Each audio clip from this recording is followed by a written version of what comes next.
Welcome to podcast number 228. Do you know why you are doing things? Stay with us. This is the Elevate Construction Podcast, delivering remarkable content for workers, leaders, and companies in construction wanting to take their next step. Get ready to step out of your comfort zone with Jason Schroeder as he encourages you to do better, live a remarkable life, and expect more. Let's go. Welcome, everybody. We have a really great podcast for you today. We're going to talk about the purpose behind things, and I'm going through that list, and I'm like, wow, what a way to finish the week.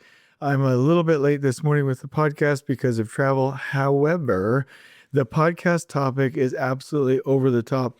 I'm going to give you, let's look down here, probably like 20 key questions that are going to help us with lean and with lean implementation, and it's going to be great. So I have a couple of things. I like to chunk stuff in here as I learn them. Even if all this does is get people to consider things, I love it. So this is where I'm glad that I have insurance, because if I say something and then somebody gets in trouble and tries to sue me, that would be a bad deal. But I was excited. This is just, I'm not acting like I'm an expert on this or anything, but I just wanted to let you know. So Katie and I have been working on our lifestyle and exercise and diets and things like that to really make sure that we have impact for success. Because, you know, if you have the vision for your life, the right mindset, organization, morning routine, do you also have the energy, right? Do you also have the physiology? Because everything's about language, physiology, and focus. And so those have to be supportive elements in our lives in order for us to be effective. So been working out. Well, actually, I guess it might be trying up until this point. But Katie, the other day when I came home from Baltimore, Katie was like, I finally figured it out. Everyone has a different solution here. But what I'm saying is it might be helpful to know that other families, meaning mine, have come up with solutions that really work for them, because there's a question, right? Why are we doing this? So Katie was like, I figured out the key to success. For her, it's 1 meal a day, little or no sugar, lots of water throughout the day, standing, obviously on an absorption pad wherever she's working throughout the day, even if she can't get out and exercise, because she does rowing and then walking and jogging, and then making sure that she gets enough sleep and she has a nice cycle with that. So for me, when she said that, I was like, oh, wow, that's really nice, because with the business, this isn't an excuse. I failed recently to find a solution for exercise that works for me on a continual basis. I used to run every day and it was great. Now that I travel, fly, working with clients, you know, when I came back from Baltimore and I'm like, Katie, I'm exhausted. I worked from 5:30 in the morning to 6 at night. And everyone's like, I work that every day. But when you're, you know, problem solving in front of customers, performing all day, always on your feet, it's like, it's really hard to fit something in. So here was my secret to success for me. So obviously it was my diet, but for me, it's eating within a window of between 11 and 2, or in some cases 11 to 4, little or no sugar, lots of water. So I bought myself a flask. I've got it right here. If you can hear that right here at my desk. So that's jamming. And then I have a standing desk at work. So I learned that one of the key things with that is to have a standing pad, meaning it's either 3/4 or an inch or 1.5 inch thick pad that I can stand on. And I've always liked the standing desk, but people's knees get sore and it's hard to stand up. Well, not if you have that impact, it's an absorption pad. I'm going to have to look it up here pretty soon. But anyway, a pad that is designed for you to stand behind your desk. Absolutely game changing, shortening the times between when I eat. So I'm 11 to 2 and then getting plenty of sleep. When I do that, I feel great. Now that's for me. I'm not saying you all go do that. I'm saying that there's a formula out there that will work for your schedule. You know, some people are like, let's make sure that you're out there jogging, or let's make sure that you're getting enough sleep, or let's make sure that you're eating right. And then people are like, well, that doesn't really fit within my current schedule. And they could get a little bit sad, or a little bit, what do I want to say? A little bit confused about how that pertains to their life. And I think the question is, how can you get a system that works for you and your health that tricks the system, that fits within your parameters. Like a perfect example for me was when Katie found out that you don't get the increase in heart rate, but you do get natural exercise from standing as long as you're not affecting your knees.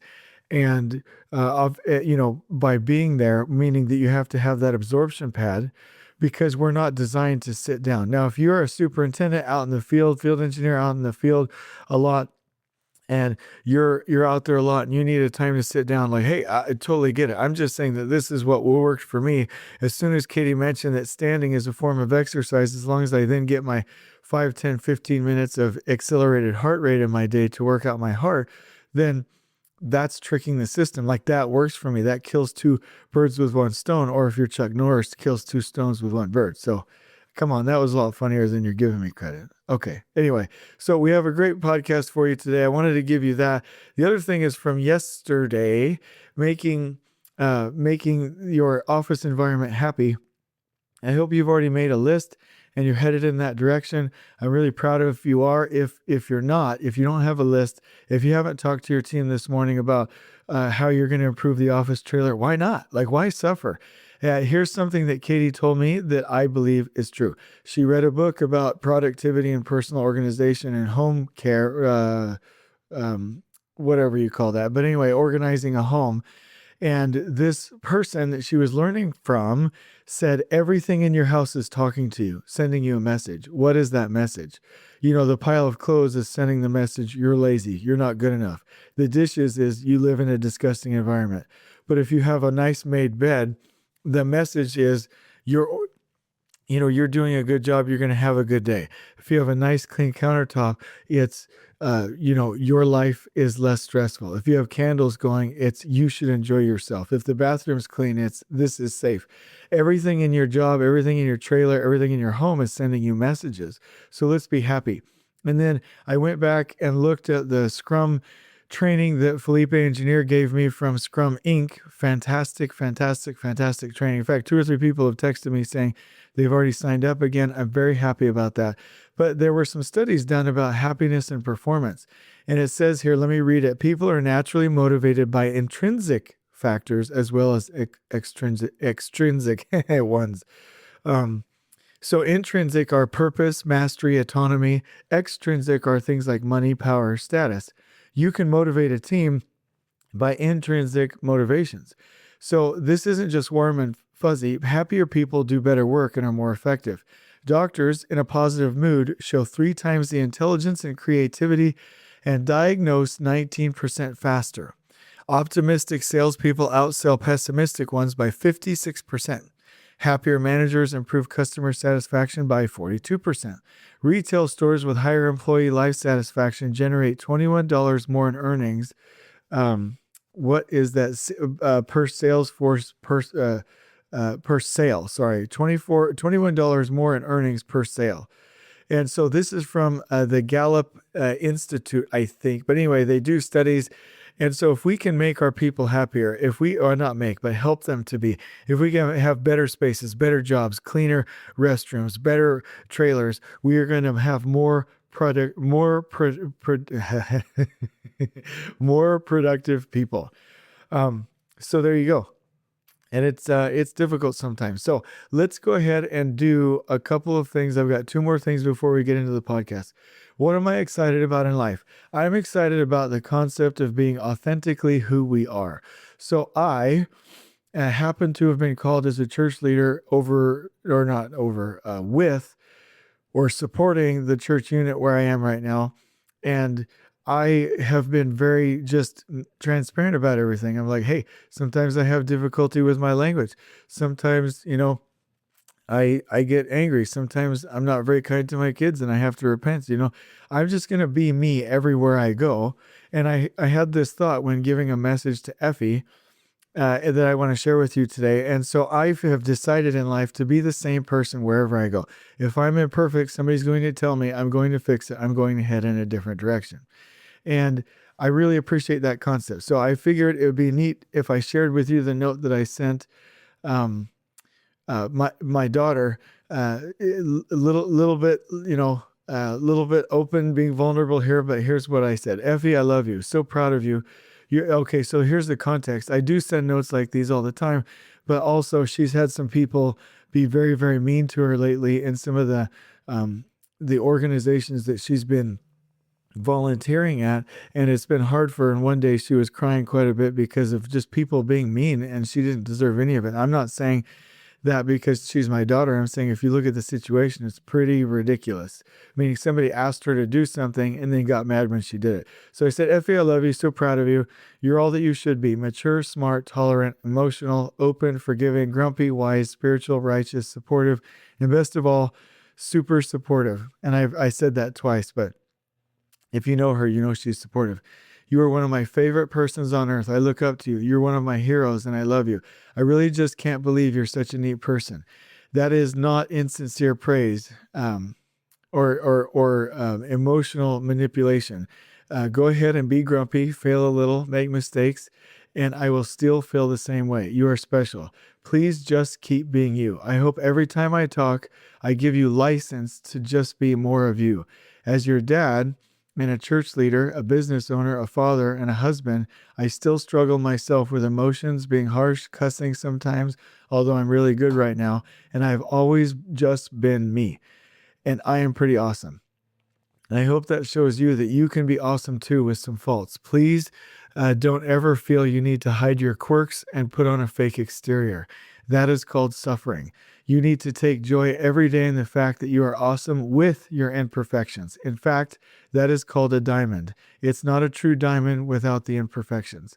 And so I just hope that everybody on earth doesn't ever feel like they have to put on a fake facade, a fake exterior, because that's called suffering. So I hope you enjoyed that. That was a little note from me to my daughter. And I hope you take license from me, from any encouragement I can give to say, just be who you are and constantly improve. So here's some feedback from one of our listeners, Jason. I just well, how about here's some feedback, Jason? Why don't you talk good? All right, he said, "Hey, Jason, I just finished listening to episode 100, which really caught my attention. I like the episode. You also referenced some good books. I haven't read them, but they seem to be good. It's good to have a great leader and mentor, which is hard to find these days." And I appreciate that feedback. So let's get right into it. Here's the conflict. You are thinking of what we are doing before asking why. So let me tell you a couple of stories. So real quick, I've been constantly asking why. So as I go around consulting with companies, doing trainings, really connecting people to the information, I'm finding that some of these simulations are really good, like the 5S game or Parade of Trades or the communication game that we play with poker cards or silent squares or I wrote a list of them. There's like 50 of them that I'll just pull from depending on what the team needs, and they're great. So I have a little bag. Actually, I experimented at Baltimore checking the bag versus bringing it on as a carry-on, and I very much am going to start checking it because there's so much stuff in there. But anyway, I have this bag that I carry with me with these simulations, and sometimes I'm like, ooh, I really don't want to do these because I don't want somebody to think that I'm a gimmicky consultant, and I'm not, because I've been in the field for 22 years.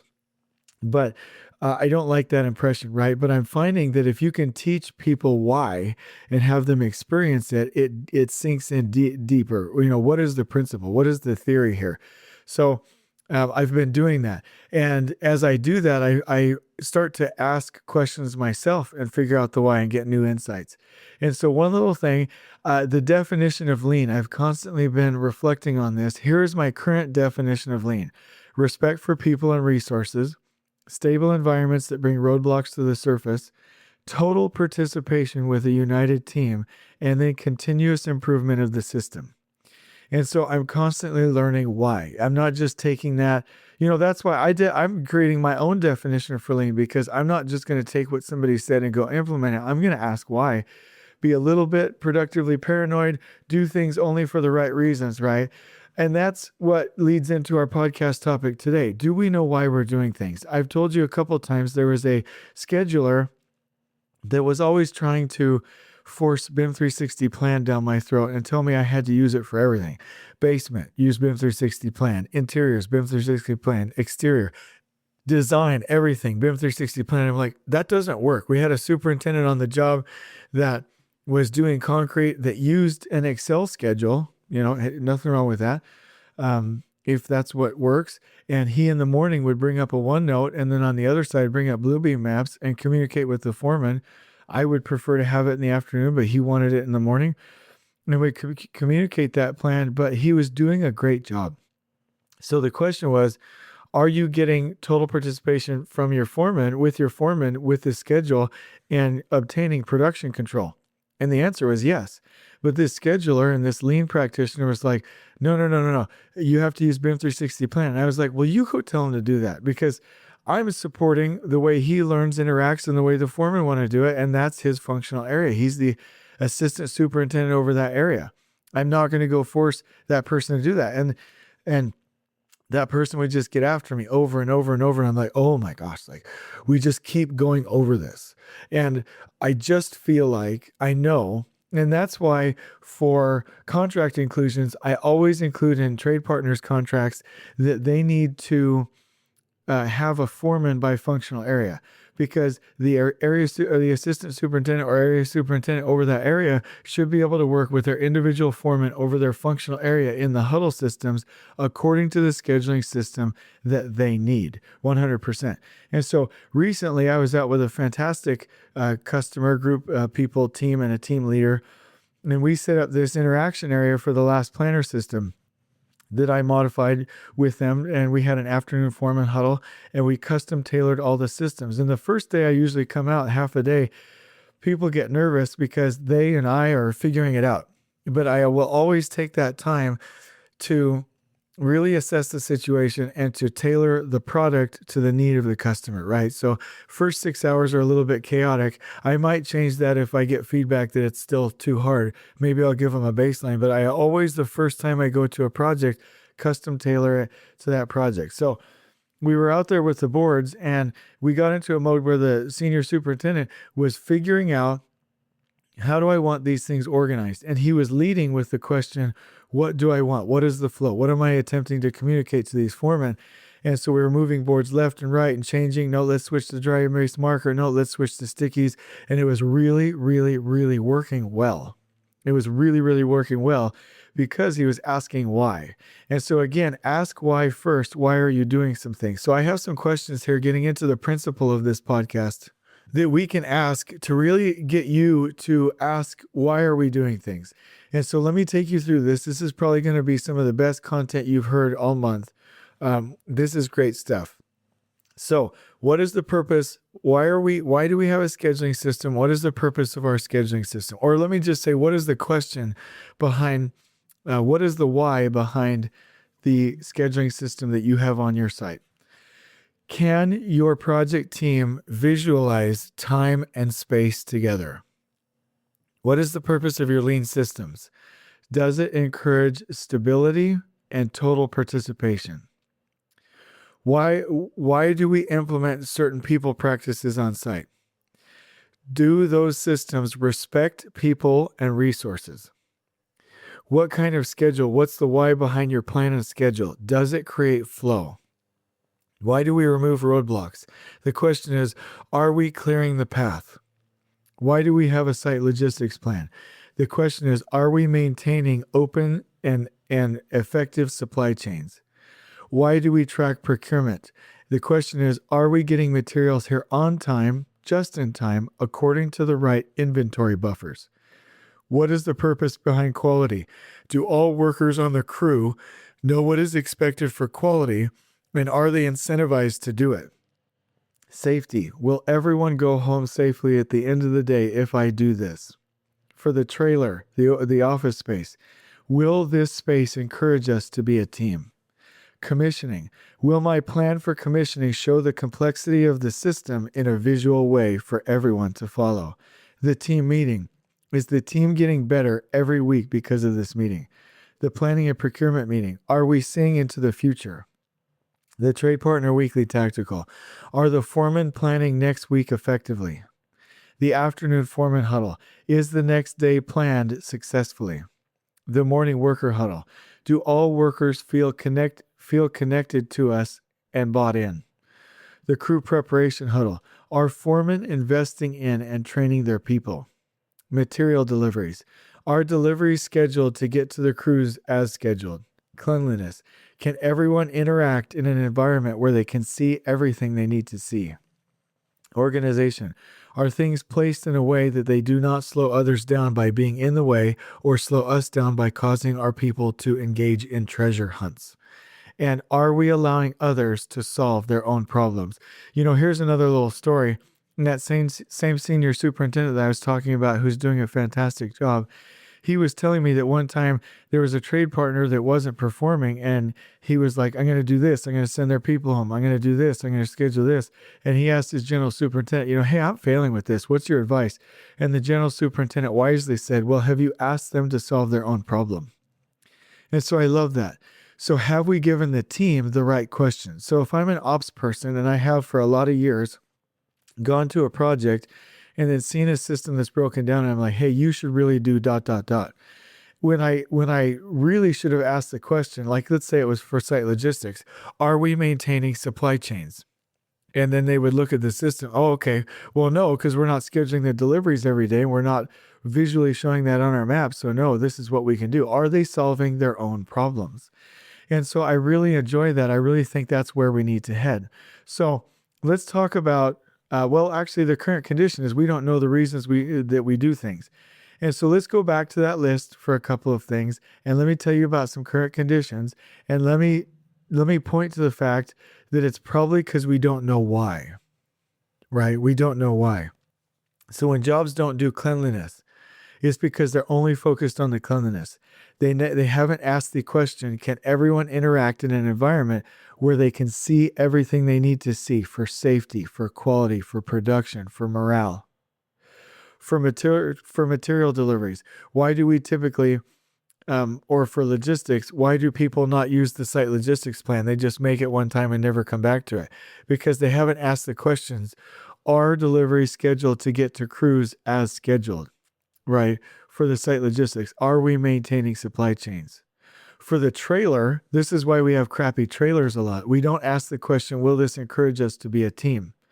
When we design trailers for where we each have an individual office, and it's not great, and we don't have interaction systems, and we don't have nice walls, and we don't have nice smells, and we don't have nice lighting, and we don't have nice music. Well, the reason is because the question we asked is, are we individually incentivizing safe comfort zones in each office, siloed to increase individual productivity? We never asked, will this encourage us to be a team, right? Why do team meetings suck? Because we didn't ask the question, is the team getting better every week because of this meeting? Why do we set up bad visual systems? Because we didn't ask, does this encourage total participation or the visualization of time and space? Why do we create crappy schedules in CPM and P6? Because we never asked the question, does this schedule create flow? You see where I'm going with this. I'll post these on the Elevate Construction blog today and probably throw these in the blog post that I'm going to do for the Lean Construction blog. But the question is really what we need to do, if we're asking it, is does the system work? Let's frame the question. Let's have a core purpose, a vision, a mission statement, a core purpose, ask our why for each individual system, just like we would for our company, right? So like for my company, is Elevate Construction elevating construction from coast to coast? Is Elevate Construction respecting workers, training leaders, and preserving families? If I'm not, I'm heading down the wrong direction. So for each individual project component, you can ask that question as well. So here's the challenge. Use this list and do an audit, but also when you come into a problem, ask why. Why are we doing this? And so I got a question today. What software should we use to report out on our last planner system, on our production control system? And the first thing I asked was, why are you reporting that out? If it's just some bureaucratic thing and nobody actually looks at the reports, then maybe we don't need to do it. But if the question is, I need to be able to align procurement, that might give a different answer. If the answer is, I want project manager PMs for trade partners to be able to see it too, that might lend itself to a different answer. If it's, I want a historical documentation of this, that might lead to a different answer. Always ask why you're doing something. Always ask the why and ask the right questions. And these are some of the questions that you should ask. I hope this helps. On we go. Please join us next time in elevating the entire construction experience for workers, leaders, and companies coast to coast. If you're enjoying the show, please feel free to share with your construction colleagues and help us spread the word by rating, subscribing, and leaving a review on your preferred podcast listening platform. We really appreciate it. We'll catch you next time on the Elevate Construction Podcast.